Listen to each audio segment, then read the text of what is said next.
O presidente americano, vamos ao nosso primeiro assunto. O presidente americano Donald Trump justificou mais uma vez o tarifaço contra o Brasil, usando como base a ação penal contra o ex-presidente Jair Bolsonaro. Lula, pelo lado dele, afirmou que o Brasil não vai se ajoelhar diante dos Estados Unidos. Reportagem de Luciana Amaral. O presidente americano acusou o Brasil de práticas comerciais injustas. Donald Trump, no entanto, justificou o tarifaço de 50% contra os produtores nacionais, dizendo que o país persegue o ex-presidente Jair Bolsonaro, aliado político do republicano. I think he's an honest man. I think what they've done, this is really a political execution that they're trying to do with Bolsonaro. I think that's terrible. But they also treated us very badly as trading partners for many, many years. One of the worst countries on earth for that. They charged tremendous tariffs and they made it very difficult to do anything. So now they're being charged 50% tariffs and they're not happy, but that's the way it goes. O presidente Lula reagiu afirmando que continua disposto a negociar, mas que o Brasil não vai se ajoelhar à pressão da Casa Branca. O que o Trump tem preocupação é que vocês estão lembrados que o discurso deles era igual o do outro daqui, de que as eleições não eram sérias, que ele não podia perder, e ele invadiu o Capitólio e lá morreram 5 pessoas. Eu disse ao presidente Trump, se você morasse no Brasil e tivesse feito o que você fez nos Estados Unidos, aqui também você seria julgado e, se culpado, iria para a cadeia. Mais cedo, em entrevista à agência Reuters, o deputado Eduardo Bolsonaro afirmou esperar mais sanções dos Estados Unidos a autoridades brasileiras e até mais tarifas ao país. Diante do impasse entre Brasília e Washington, o governo brasileiro aposta no fortalecimento dos laços entre os países do BRICS e do chamado Sul Global. O objetivo é ampliar mercados diante do tarifaço e, juntos, marcar uma posição de defesa do multilateralismo e dos organismos internacionais. Lula tenta, inclusive, organizar uma reunião virtual com líderes internacionais para articular uma resposta única à diplomacia da Casa Branca. Até aqui, porém, ainda não há uma confirmação oficial sobre o encontro. E poucos chefes de governo se mostram dispostos a criticar publicamente Donald Trump. A própria diplomacia brasileira vê dificuldades em conseguir uma resposta conjunta unânime. Já pelo lado comercial, os resultados do agro brasileiro demonstraram resiliência diante do tarifaço. Segundo dados do Ministério da Agricultura e Pecuária, as exportações cresceram 1,5% em julho, na comparação com o mesmo mês de 2024. Entre os destaques está o café, com alta de 25% no valor exportado. Lorival, somos gratos ao resumo que a Luciana fez desse dia de trocas de palavras, de guerra verbal de lá para cá. Mas eu acho que todo mundo espera que a gente tente olhar um pouco para frente, Lorival.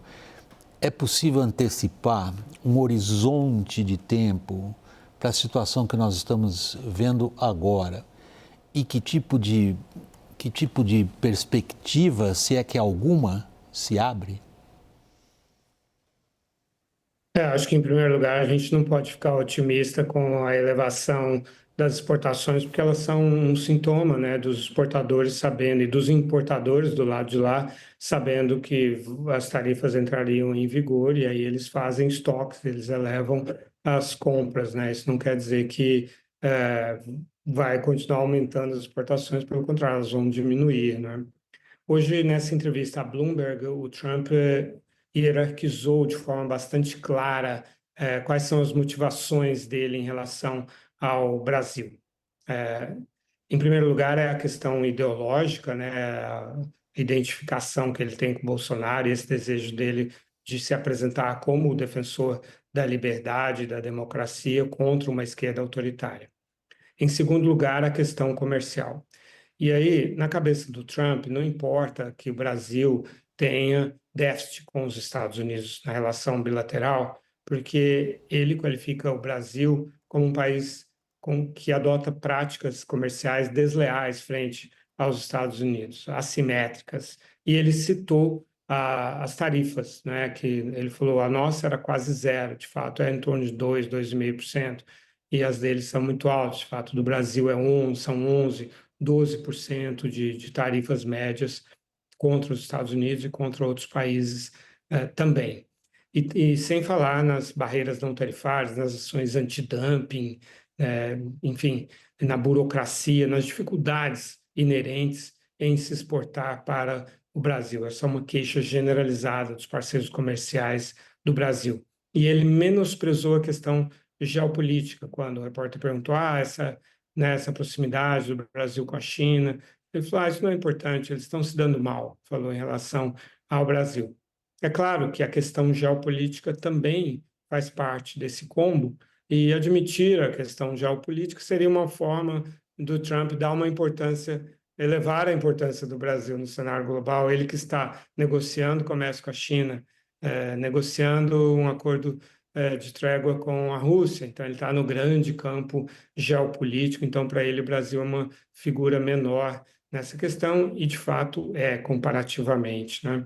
Mas a gente está indo para uma exacerbação, né, de ambos os lados, porque interessa politicamente a ambos os lados, e porque, de fato, o grupo ali do Eduardo Bolsonaro está conseguindo, de forma criativa, encontrar outras formas de pegar a atenção americana com relação ao Brasil, como é o caso de Cuba, né, que é algo que afeta muito o Marco Rubio, que é um descendente de cubanos e quer punir qualquer país que queira ter boas relações, apoiar Cuba. Então, essa tempestade perfeita que a gente qualificou no início, antes mesmo de começar essa crise, ela vai se tornando mais completa a cada dia. E acho que com o Bolsonaro, Eduardo Bolsonaro, hoje em Washington, fomentando, tracionando essas intrigas e tal, e demonstrou claramente, né, que está super pronto para condicionar qualquer trégua à anistia ao pai dele. Então, há aí elementos, sim, que interessam aos três lados, né? Interessa, sim, a administração Trump, ao Marco Rubio, interessa a Lula e interessa, obviamente, pelo menos ao Eduardo Bolsonaro.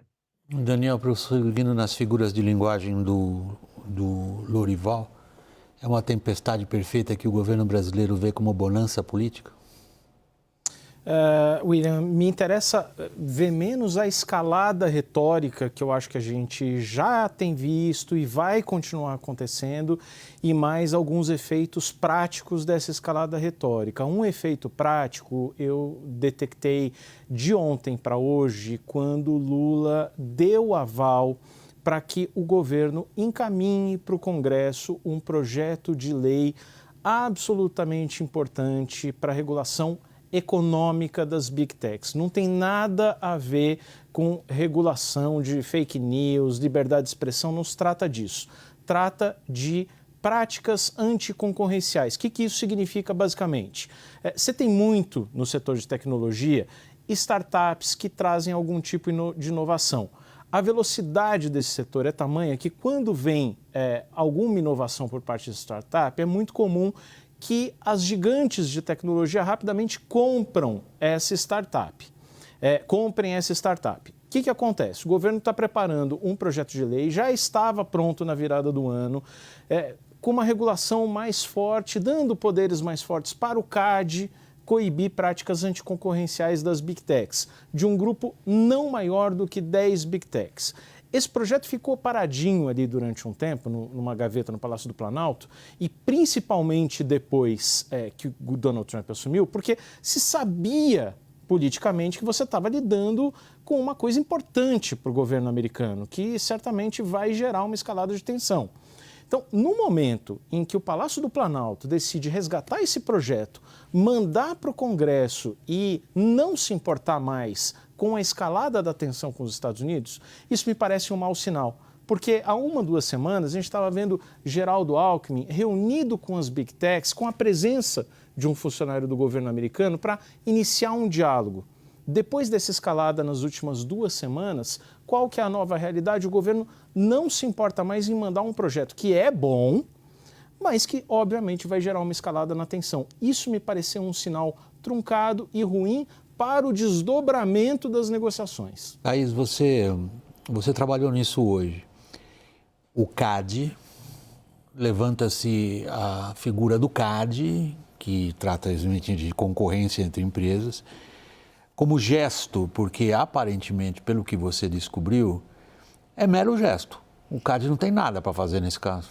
Ele já faz quando as situações se colocam, né? Quando uma situação se coloca ou as situações se colocam, no caso da compra de uma startup por uma Big Tech, essa avaliação já passa pelo CAD. Há uma compreensão, né, com os interlocutores que eu conversei, gente que já sentou nas cadeiras do CAD ou ainda se relaciona, de que esse projeto que está sendo discutido cria a figura de um CAD que vai monitorar e não apenas avaliar operações de fusão e aquisição, de compra entre as empresas, né? E a grande questão é o seguinte, mas o CAD, como é que ele vai fazer isso? Ele não tem expertise, ele não tem tamanho, ele não tem nem gente suficiente, ele não tem o mecanismo, o instrumento.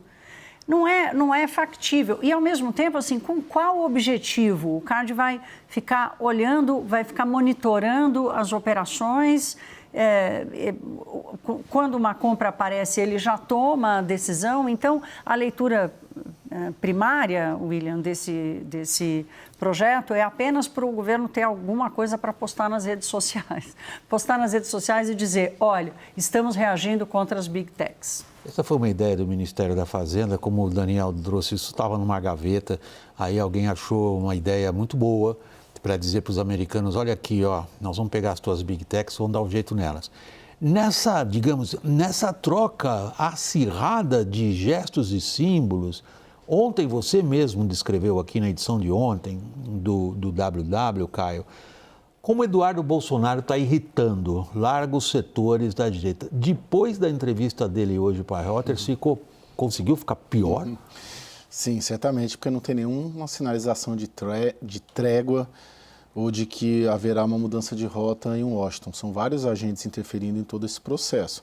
E o agente Eduardo Bolsonaro, lá em Washington, sem qualquer sinal, como ele deu na entrevista de hoje, que vai parar, isso acaba afastando, gerando um incômodo. Ontem eu disse o que eu ouvi mesmo, de fato, né? Essas lideranças de centro-direita no Brasil consideram o Eduardo Bolsonaro um boçal, né? Que está fazendo um desserviço à direita brasileira. É isso que eu ouvi, não estou nem colocando isso como uma opinião própria. Agora, sim, por outro lado, você encontra agentes lá e agentes aqui que não querem mudar a rota. A rota do governo brasileiro, William, para roubar a pergunta que você fez para o Daniel, para mim, é só quando as pesquisas de opinião pública apontarem uma divergência entre a estratégia da política externa brasileira, neste caso, com a popularidade do Lula, aí pode ter uma mudança de rota. O que eu estou querendo dizer é que o Lula vai ligar para o Trump, se as pesquisas indicarem, se essa estratégia, por muitos considerada um voo de galinha em termos de popularidade, não der certo, aí pode ter uma mudança da rota do governo brasileiro. Mas enquanto o que o Itamaraty e o Palácio do Planalto estão fazendo com o Trump e o próprio Lula forem convergentes com o que as pesquisas estão dizendo, de críticas a Trump, críticas ao tarifaço e um apoio à defesa da soberania brasileira por parte do Palácio do Planalto, não vai ter nenhuma mudança de rota nisso. Lorival, a gente tem 2 minutos ainda nesse segmento. É possível acreditar que o Trump calcule com o ciclo eleitoral brasileiro, que ocorre antes do dele? Seria um ganho, né, para ele conseguir ter uma influência positiva do ponto de vista dele sobre a eleição do Brasil, porque ele conseguiu o contrário, né? Ele fracassou tanto no Canadá quanto na Austrália, né? Ajudando a eleger os candidatos liberais dos 2 países que estavam bem abaixo, dezenas de pontos percentuais abaixo nas pesquisas antes da intervenção do Trump. Então, seria uma forma de neutralizar esse histórico ruim que ele tem, né, e mostrar que ele tem realmente influência, né, e que o povo brasileiro apoia as teses que ele defende. Mas se isso não acontecer, por outro lado, ele também sai ganhando, porque ele tem ali alguém para trabalhar essa ideia, né, de que a esquerda é autoritária e de que ele é que está liderando o movimento pela liberdade, pela democracia, pelos direitos humanos. Ele coloque-se no lugar dele. Ele foi, ao longo de anos, acusado de violar as leis, né? Foi réu em 4 processos criminais, né? No ano de eleição, sofreu 2 impeachments na Câmara que não foram referendados no Senado, mas enfim, foi tratado como vilão contra a democracia. Então, esse caso do Bolsonaro versus Lula e Alexandre de Moraes, dentro da visão do Trump, é realmente uma oportunidade muito valiosa. Isso é uma prioridade para ele. Todos sabemos que a imagem dele e ele é a grande prioridade dele. Sobra muito pouco espaço para outras preocupações além de si mesmo. Então, dos dois jeitos, tracionando esse conflito, seja ajudando o grupo do Bolsonaro a se eleger, seja não obtendo esse resultado, ele sai ganhando, ele tem material para trabalhar no campo informacional, do qual realmente ele é um expert. Quer dizer, a grande qualidade do Trump, o grande talento do Trump é trabalhar narrativas.